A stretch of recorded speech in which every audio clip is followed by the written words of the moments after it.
He is very rich yet unhappy គាត់មានណាស់តែអត់សប្បាយចិត្តតែអត់មានសុភមង្គលអញ្ចឹងបងប្អូនមើល yet នេះវាតភ្ជាប់ពាក្យ rich ហើយនឹង unhappy អញ្ចឹង yet កន្លែងហ្នឹងវាជាឈ្នាប់អញ្ចឹងគេប្រើវាដើម្បីនិយាយពីអ្វីដែលជាការផ្ទុយហើយផ្ទុយហ្នឹងមិនមែនផ្ទុយធម្មតាទេគឺផ្ទុយខុសពីលទ្ធផលដែលយើងរំពឹងទុកណាទើបយើងប្រើ yet ហើយមើលក្នុងប្រយោគនេះទៅគឺប្រយោគស្របទេ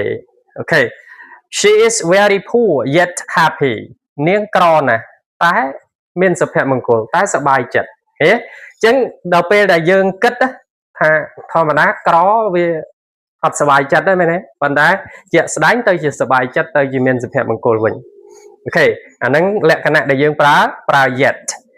I do not love her yet I decide to marry her soon ខ្ញុំអត់ស្រឡាញ់នាងទេតែខ្ញុំសម្រេចចិត្តរៀបការនឹងនាងឆាប់នេះអូខេអញ្ចឹងបងប្អូនមើលកន្លែងនេះ yet គឺតភ្ជាប់ប្រយោគអូខេតភ្ជាប់ប្រយោគវិញអាខាងលើមានន័យថាវា link ពីពាក្យទៅពាក្យទេដល់ពេលអានេះវាតភ្ជាប់ជា clause អូខេអញ្ចឹងយើងត្រូវប្រើសញ្ញា comma ផងបើអានេះអត់បាច់ប្រើ comma ទេThe test was too difficult, yet I could finish it early. តែក្នុងពិបាកពេកតែខ្ញុំអាចធ្វើវាឲ្យមុនពេលកំណត់ទៀតនោះឃើញទេអញ្ចឹងតែធម្មតា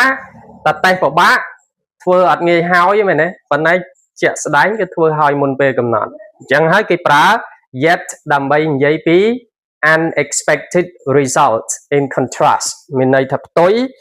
នឹងលទ្ធផលដែលយើងរំពឹងទុក